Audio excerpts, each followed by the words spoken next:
भारताच्या वाढत्या अर्थव्यवस्थेला आणि विकसित भारताचं लक्ष्य गाठण्यासाठीच्या प्रवासाला वेग देणाऱ्या पायाभूत सुविधांमध्ये काही प्रकल्प असे असतात जे भविष्यातील विकासाचा आराखडाच बदलण्याची ताकद ठेवतात.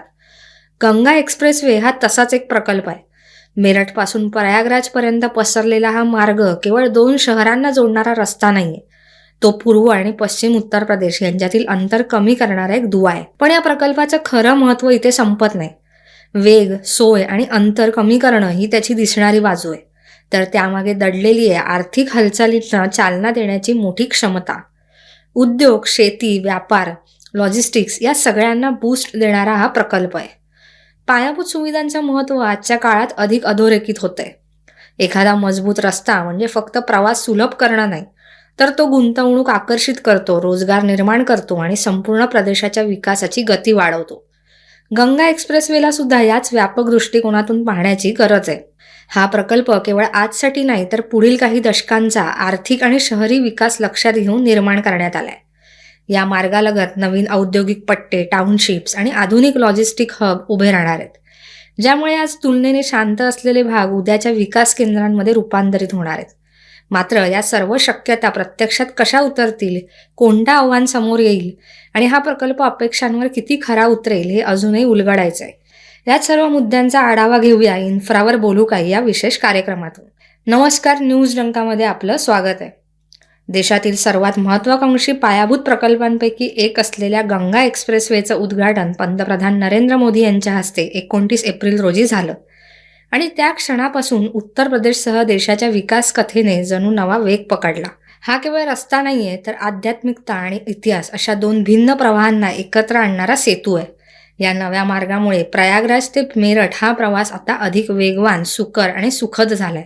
पूर्वेकडील शांत, भक्तिमय वातावरणातून पश्चिमेकडील जाज्वल्य इतिहासाकडे जाणारी ही वाट जणू एका कथेतून दुसऱ्या कथेत प्रवेश करून देते असं म्हटलं तरी वावगं ठरणार नाही. नव्या गंगा एक्सप्रेसवेचं पहिलं टोक म्हणजे प्रयागराज. नाव घेताच मनात उभा राहतो तो त्रिवेणी संगम. गंगा, यमुना आणि सरस्वती यांच्या मिलनाचं हे पवित्र ठिकाण हजारो वर्षांपासून श्रद्धेचं केंद्र राहिलेलं आहे.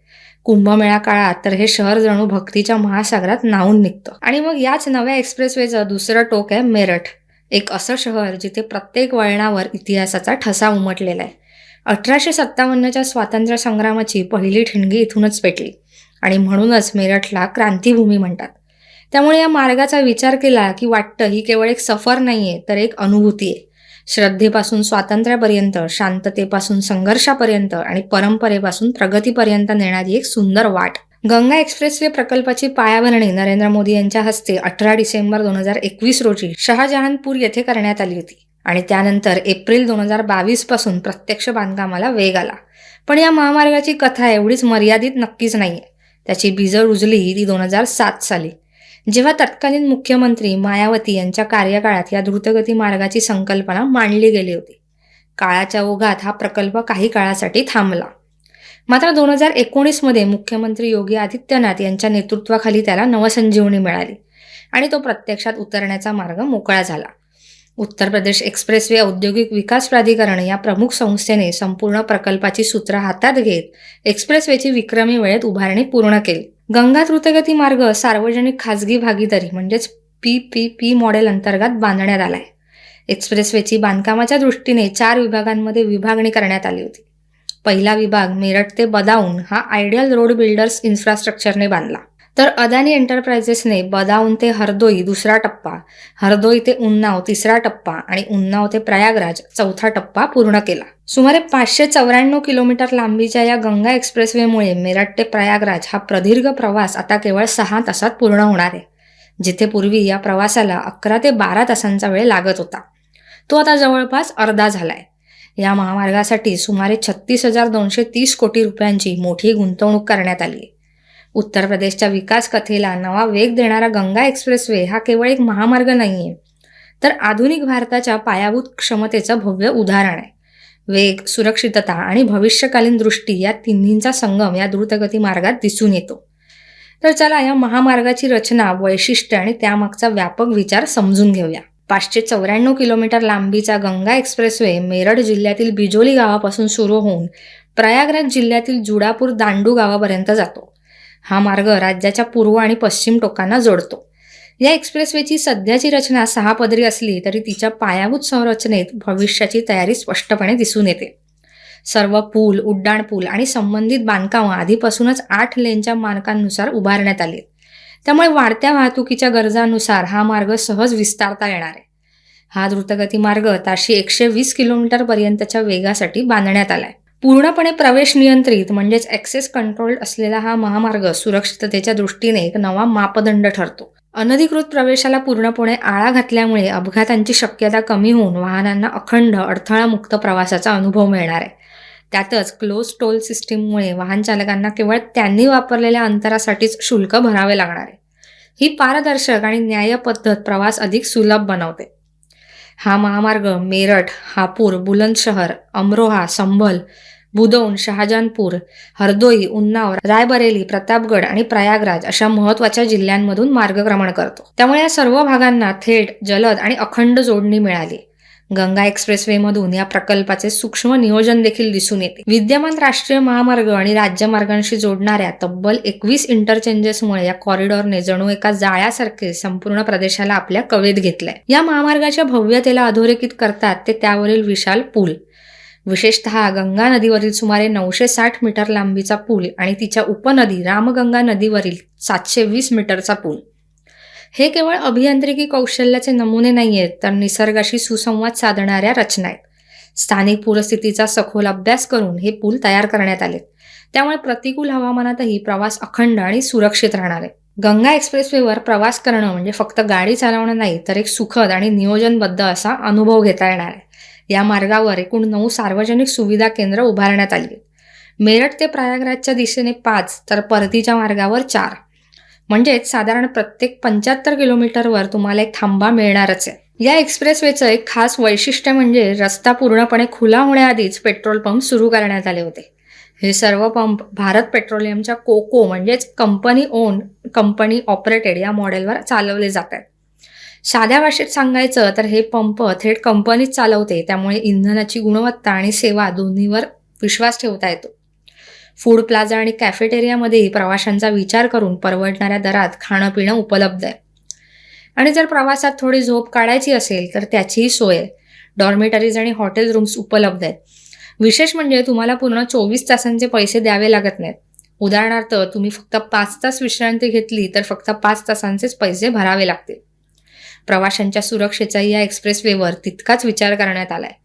रस्त्यावर रंबल स्ट्रिप्स म्हणजेच उंच पट्ट्या बसवण्यात आल्या. जर चालकाला झोप येत असेल किंवा लक्ष विचलित झालं आणि गाडी या पट्ट्यांवर गेली तर लगेच कंपनं जाणवतात. जणू रस्ता स्वतःच सांगतोय सावध राहा. त्यामुळे अपघात टाळण्यास मोठी मदत होणार आहे. एकंदरीत गंगा एक्सप्रेसवेवरचा प्रवास म्हणजे एक सुरक्षित, आरामदायी आणि विचारपूर्वक आखलेला अनुभव आहे. गंगा द्रुतगती मार्ग केवळ वाहतुकीचा प्रकल्प न राहता आता एकात्मिक उत्पादन आणि लॉजिस्टिक क्लस्टर म्हणून आकार घेतोय. आणि त्यामुळे उत्तर प्रदेशच्या औद्योगिक नकाशात मोठा बदल घडताना दिसत आहे. 594 किलोमीटर लांबीच्या या महामार्गालगत तब्बल 12 औद्योगिक केंद्र विकसित करण्याची योजना असून त्यासाठी सुमारे 6508 एकर जमीन निश्चित करण्यात आली. या महत्वाकांक्षी उपक्रमाला उद्योग क्षेत्रातून उत्स्फूर्त प्रतिसाद मिळतोय. आतापर्यंत 987 गुंतवणूक प्रस्ताव प्राप्त झालेत आणि राज्य सरकारने या माध्यमातून सुमारे 47,000 कोटी रुपयांची गुंतवणूक आकर्षित करण्याचं लक्ष ठेवलंय. या प्रकल्पामुळे 12 जिल्ह्यांमध्ये आधुनिक उद्योग, वेअरहाऊसिंग आणि लॉजिस्टिक्स सेवा यांचं जाळं निर्माण होऊन एक नवीन औद्योगिक इकोसिस्टीम उभी राहणार आहे. दरम्यान या द्रुतगती मार्गाच्या परिसरात जमिनीच्या किमतींमध्ये झपाट्याने वाढ होते. काही भागांमध्ये दर हा प्रति चौरस फूट 2,500 रुपयांवरून थेट 6,000 रुपयांपर्यंत पोहोचले. मेरठच्या स्थावर मालमत्ता क्षेत्रात आधीच 40% वाढ झाली. प्रयागराजमधील मालमत्तेच्या किमतीत 20 ते 30% वाढल्या. गंगा द्रुतगती मार्गाजवळील जमिनीच्या किमती 30 ते 50% वाढल्या. येथील जमिनीच्या मागणीत आधीच 25 ते 35% वाढ झाली. गंगा द्रुतगती मार्गामुळे उत्तर प्रदेशातील अनेक जिल्ह्यांच्या विकासाला नव्याने बूस्ट मिळणार आहे. हा प्रकल्प केवळ रस्ते वाहतुकीपुरता मर्यादित न राहता उद्योग, शेती, पर्यटन आणि रोजगार या सर्व क्षेत्रांना थेट चालना देणारा ठरणार आहे. क्रीडा साहित्य, कपडे आणि चामड्याच्या उत्पादनांसाठी प्रसिद्ध असलेलं मेरठ या बदलाचं प्रमुख केंद्र ठरेल. पूर्वी या उत्पादनांची बाजारपेठ ही मुख्यतः दिल्लीपुरती मर्यादित होती. मात्र या एक्सप्रेसवेमुळे आता लखनौ आणि प्रयागराज सारख्या शहरांपर्यंत पोहोचणं अधिक वेगवान आणि सोपं होणार आहे. हापूर येथे प्रस्तावित एकात्मिक उत्पादन आणि लॉजिस्टिक क्लस्टरमुळे हा भाग महत्त्वाच्या लॉजिस्टिक्स हबमध्ये रूपांतरित होण्याच्या मार्गावर आहे. उत्पादन, साठवणूक आणि वितरण या सर्व सुविधा एकाच ठिकाणी उपलब्ध झाल्याने उद्योगांना मोठा फायदा होणार आहे. बुलंदशहरमध्ये 120 हेक्टरचा औद्योगिक कॉरिडॉर उभारण्याची योजना असून त्यामुळे स्थानिक तरुणांना रोजगाराच्या नव्या संधी उपलब्ध होतील. तसेच आगामी जेवर विमानतळाशी जोडणी झाल्यास या भागाचा विकास आणखी वेगाने होण्याची अपेक्षा आहे. ऊस उत्पादनासाठी ओळखल्या जाणाऱ्या अमरोहा जिल्ह्यातील शेतकऱ्यांना जलद वाहतुकीमुळे त्यांच्या उत्पादनाला चांगला दर मिळणार आहे. संबळ या ऐतिहासिक आणि सांस्कृतिक शहरालाही या मार्गाचा फायदा होणार आहे. सुधारलेल्या कनेक्टिव्हिटीमुळे पर्यटन वाढेल आणि स्थानिक हस्तकला उत्पादनांना नव्या बाजारपेठा मिळतील. बदाऊनमध्ये अन्न प्रक्रिया युनिट्स, शीतगृह आणि बायोगॅस प्रकल्प उभारण्याची योजना सुरू आहे. उन्नाव हे शहरही संभाव्य औद्योगिक केंद्र म्हणून पुढे येत आहे. उत्तम कनेक्टिव्हिटी आणि तुलनेने कमी जमिनीच्या किमतीमुळे उद्योग इथे स्थलांतरित होत आहेत. रायबरेलीमध्ये आरोग्य सुविधा अधिक सुलभ होणार असून विशेषतः एम्स रायबरेलीपर्यंत पोहोचणं आता सोपं होईल. प्रतापगडमधील शेतकरी आशावादी आहेत. त्यांच्या फळांना, विशेषतः आवळे आणि आंबे, आता दिल्लीसारख्या मोठ्या बाजारपेठांमध्ये सहज विक्री करता येणार आहेत. प्रयागराजमध्ये या द्रुतगती मार्गाचा सर्वाधिक फायदा धार्मिक पर्यटनाला होणार आहे. कुंभ आणि माघ मेळ्यासारख्या मोठ्या कार्यक्रमांदरम्यान वाहतूक सुलभ होईल आणि भाविकांना जलद, सोयीस्कर प्रवासाचा पर्याय उपलब्ध होणार आहे. गंगा द्रुतगती मार्ग हा केवळ पायाभूत सुविधा प्रकल्प नाहीये, तर राष्ट्रीय सुरक्षेला बळ देणारा महत्त्वाचा टप्पा देखील आहे. या मार्गावर शहाजहानपूर येथे सुमारे 3.5 किलोमीटर लांबीची आधुनिक हवाई पट्टी उभारण्यात आली. आपत्कालीन परिस्थितीत भारतीय हवाई दलाच्या लढाऊ विमानांना येथे थेट उड्डाण आणि लँडिंग करता येणार असल्याने प्रतिसादाची गती लक्षणीय वाढणार आहे. या हवाई पट्टीची खासियत म्हणजे ती दिवस आणि रात्र अशा दोन्ही वेळेस लढाऊ विमानांच्या सुरक्षित लँडिंगसाठी सक्षम आहे. अशा प्रकारची सुविधा असलेली ही देशातील पहिलीच एअरस्ट्रीप मानली जाते. त्यामुळे युद्धसदृश परिस्थिती, सीमावर्ती तणाव आणि नैसर्गिक आपत्ती यासारख्या प्रसंगी त्वरित हालचाल करणं अधिक सुलभ होणार आहे. यामुळे गंगा द्रुतगती मार्गाला दुहेरी महत्त्व प्राप्त होतं. एकीकडे तो नागरी वाहतुकीला वेग देतो, तर दुसरीकडे संरक्षण सज्जतेसाठी एक विश्वासार्ह आणि तत्पर पर्याय उपलब्ध करून देतो. एकूणच गंगा द्रुतगती मार्ग हा केवळ एका महामार्गापुरता मर्यादित न राहता नव्या भारताच्या सर्वांगीण विकासाचा पाया ठरणारा प्रकल्प आहे. म्हणूनच गंगा द्रुतगती मार्ग हा फक्त प्रवासाचा मार्ग नाही, तर तो आर्थिक प्रगतीचा वेग, मजबूत पायाभूत सुविधांची ताकद आणि सुरक्षिततेची हमी यांचा संगम आहे. तर तुम्हाला व्हिडिओ आवडला असल्यास लाईक करा, शेअर करा, कमेंट करा आणि न्यूज डंकाच्या YouTube चॅनलला सबस्क्राईब करा. धन्यवाद.